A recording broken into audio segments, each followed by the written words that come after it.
आसी की उम्र 21 वर्ष हो गई तो उनके पिताजी को उसके विवाह की चिंता सताने लगी। आसी ने ग्रेजुएट कर लिया था। इस संबंध में उन्हें एक स्वजातीय लड़का रोहित सिंघानिया का पता चला तो वहां अपनी लड़की का रिश्ता लेकर पहुंच गए।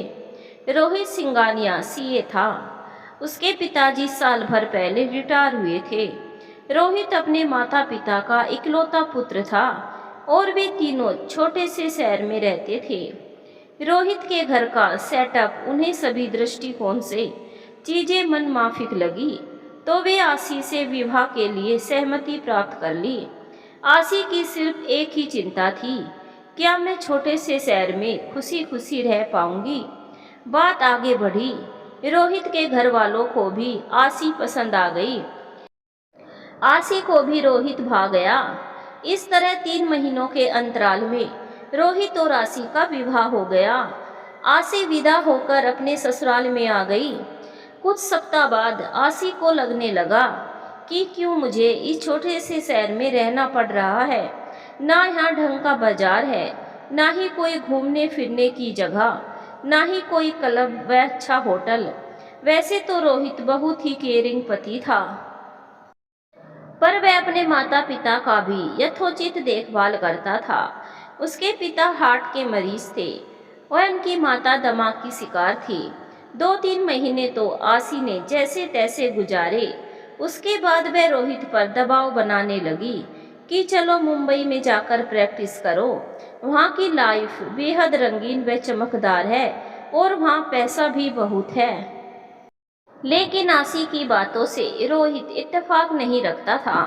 कुछ समय और गुजरा तो आसी बात बात पर चिड़चिड़ाने लगी। अपने सास ससुर का ध्यान रखना छोड़ दिया। वह रोहित से भी बात बात पर लड़ने लगी। वह बार बार रोहित से यह कहने लगी कि तुमसे विवाह करके मैंने अपनी जिंदगी तबाह कर ली। मुंबई जैसे महानगर में रहने वाली एक लड़की कहाँ एक छोटे से शहर में आकर रहने लगी। ऐसी स्थितियां हमेशा परेशानियां खड़ी करती है। रोहित के माता पिता बेहद सीधे और समझदार भी थे। वे अक्सर अपने बेटे को समझाते कि बेटा जैसा बहू कह रही है वैसा ही करो, जाओ मुंबई में सेटल होने का प्रयास करो। एक दिन आसी ने वार्निंग देते हुए रोहित को कहा कि मैं तुम्हारे माँ बाप के साथ अब और नहीं रह सकती, मुझे अपना एक स्वतंत्र घर चाहिए। रोहित आसी के व्यवहार से परेशान होने लगा।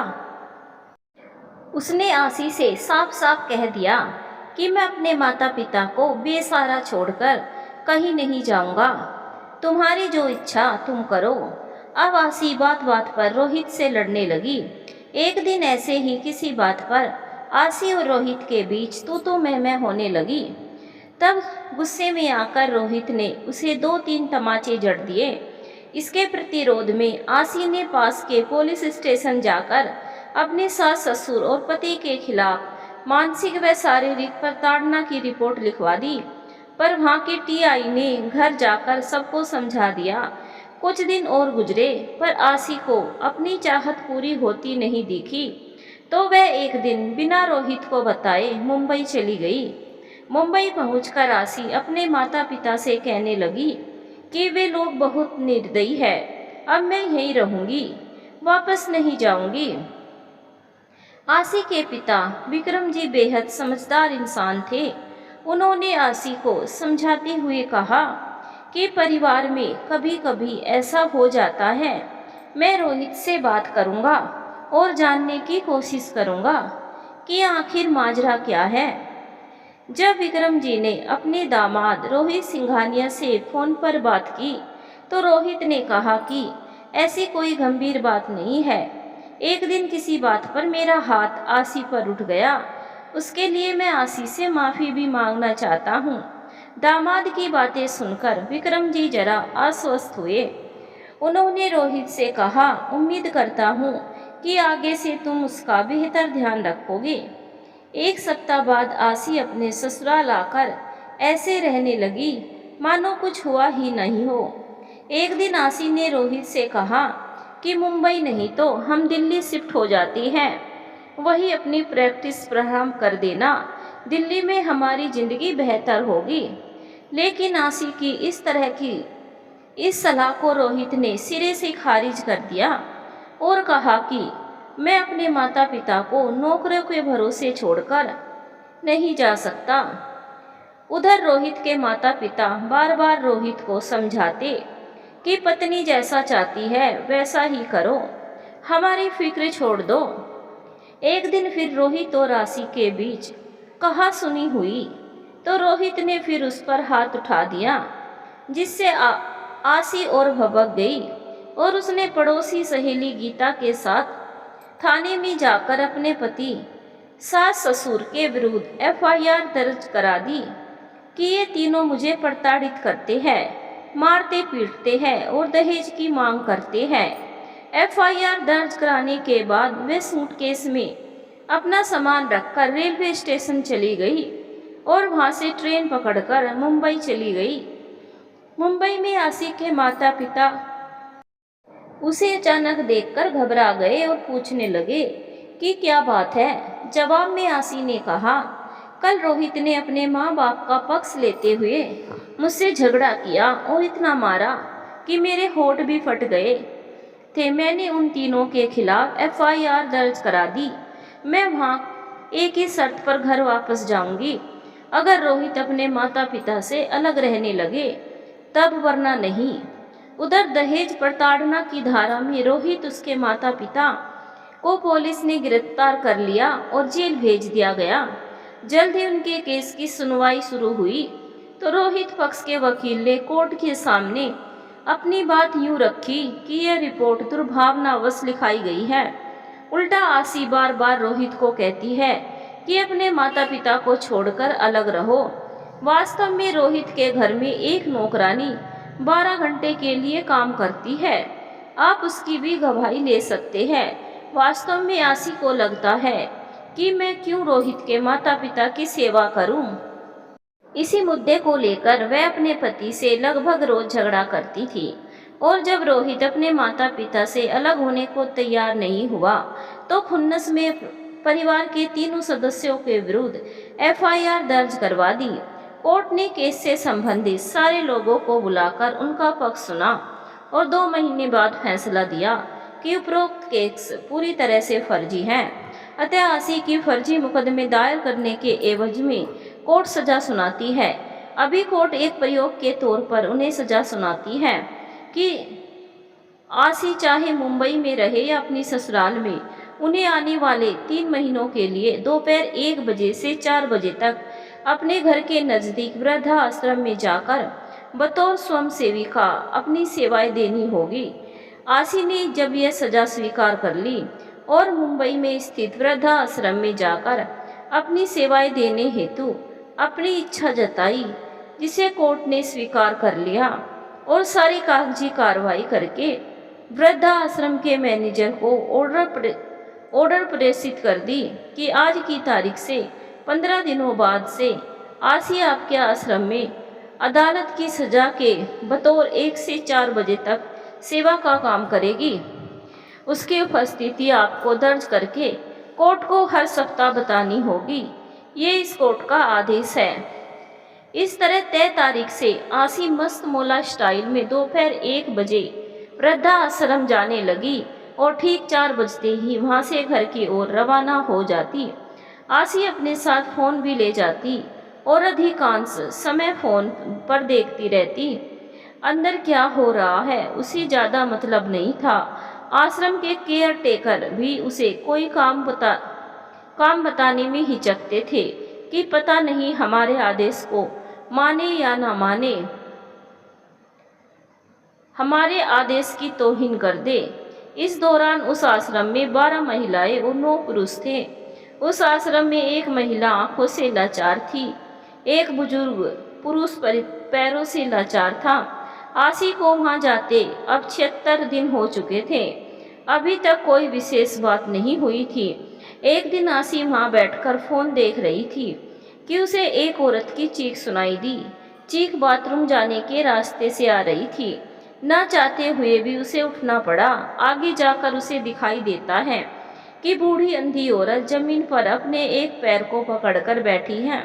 पास जाने से पता चला कि उसके दाएं पैर में एक कील गड़ी है, जिसके कारण उसे बेहद दर्द हो रहा था और वह एक कदम भी नहीं चल पा रही थी। इसी बीच पता नहीं आसी को क्या हुआ कि वह झुकी और उस औरत के पैर से आहिस्ता आहिस्ता कील को खींचकर निकाल दी। कील के निकलते ही उस जगह से खून का फुवारा फूटने लगा। तब आसी ने वहां अपना अंगूठा दबाकर बैठी रही और खून के भाव को रोकने का प्रयास करती रही। कुछ मिनटों में जब खून का बहना बंद हुआ तो उसने मैनेजर को बुलाकर डिटोल मंगवाई और उस जगह की ड्रेसिंग करके उस बूढ़ी व अंधी औरत को सहारा देकर उसके बिस्तर के पास ले जाकर लिटा दिया। थोड़ी देर बाद आसी आश्रम के पास ही स्थित मेडिकल स्टोर्स के दर्द की दवाई लाकर उस बूढ़ी औरत को एक गोली खाने को दे दी। तब उस औरत ने आसी के सर पर हाथ रखते हुए और लगभग रोते हुए आसी को आशीर्वाद दिया और कहा कि जुग जुग जियो व सदा सुहागन रहो। फिर उस बुजुर्ग महिला ने पूछा कि बेटी, तुम्हारा नाम क्या है और तुम रहती कहाँ हो? यहाँ रोज तुम आखिर किस लिए आती हो? क्या तुम्हारा ससुराल यही है? आसी को ये सवाल सुनकर एक अलग सा एहसास हुआ। उसने अपना नाम तो बताया, पर बाकी के सवालों का वह जवाब नहीं दिया। उसकी आंखों से आंसू छलक गए। अभी 4 बजने में आधा घंटा बाकी था, पर अब उसका किताब पढ़ने का मन नहीं हुआ। वह उस बुजुर्ग महिला के पास ही बैठी रही। दूसरे दिन आश्रम आने के बाद आसी सबसे पहले उस महिला के पास गई और उसका हालचाल पूछा। उसके बाद वह आश्रम के सारे कमरों व हॉलों में घूम घूम कर देखने लगी। आसी को लगा कि आश्रम की सारी दीवारों का रंग रोगन उड़ चुका है, सारी दीवारें भद्दी दिख रही है। उसने तुरंत ही मैनेजर को बुलाकर पूछा कि आप इनकी मेंटेनेंस क्यों नहीं कराते। उत्तर में मैनेजर ने कहा कि आसी जी, यहाँ इतना फंड ही नहीं है, यहाँ के अधिकांश काम जनता के ही सहयोग से होता है। ये सुनकर आसी कुछ न बोल पाई और कुछ सोचते हुए आगे बढ़ गई। 2 दिनों बाद आसी के पहुंचते ही वहां पुरुष हॉल की तरफ से धड़ाम की आवाज आई। वह दौड़ी दौड़ी वहां गई तो देखा कि एक बुजुर्ग जमीन पर औंधे पड़ा है। उनके पैरों से खून निकल रहा है और उसका नकली पैर टूटा और निकला पड़ा है। वह बुजुर्ग बुरी तरह करहा रहा था। आसी उसकी हालत देखकर सिहर गई। तुरंत उसने मैनेजर व एक और कर्मचारी को बुलाकर उस बुजुर्ग को अपनी कार की पिछली सीट पर लिटवा दिया और उन्हें लेकर पास के नर्सिंग होम ले गई। वहां बुजुर्ग के इलाज में लगभग 1 घंटा लगा। वह बिल बना 3000 रुपये का। बिल देकर आसी उस बुजुर्ग को वापस वृद्धाश्रम लेकर आ गई। वृद्धाश्रम पहुंचकर आसी ने मैनेजर को बुलाया और कहा कि नकली पैर बनाने वाली एजेंसी से तुरंत संपर्क करो और उनसे इस बुजुर्ग का नकली पैर जल्द से जल्द बनाने को कहो। इसका सारा खर्च मैं उठाऊंगी। इसके बाद जब वह अपने घर वापस जा रही थी तब उस बुजुर्ग ने मैनेजर से कहा कि कितनी भली लड़की है, हर समय किसी की भी मदद करने को तैयार रहती है, भगवान उसका भला करे।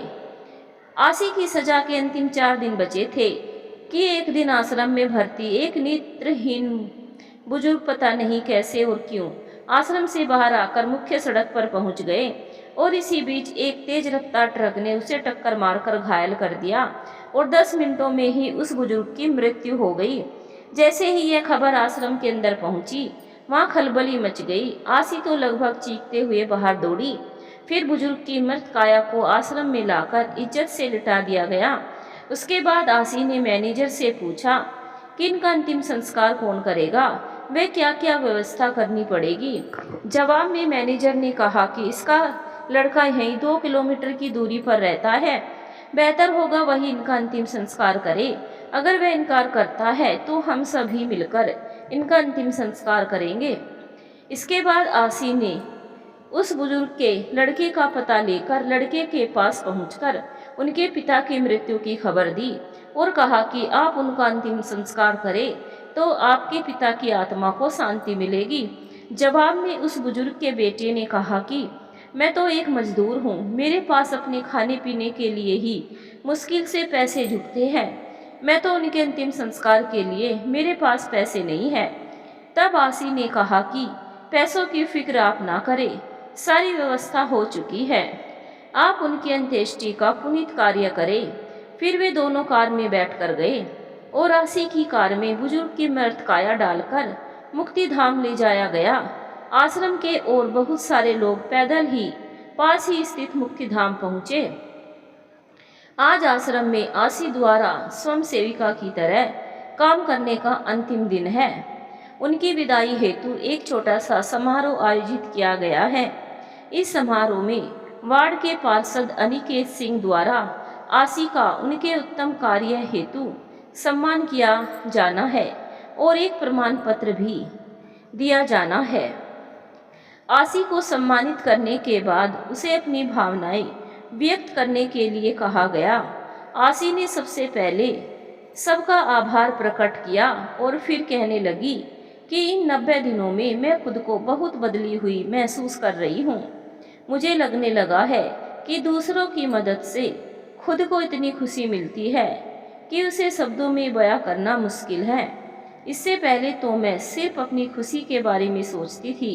दूसरों की मदद से हमारा व्यक्तित्व निखरता भी है और हमें संबल भी प्राप्त होता है, जबकि सिर्फ अपनी सुख सुविधाओं की मानसिकता लेकर काम करने से मन में हमेशा सेंस ऑफ इनसिक्योरिटी बनी रहती है।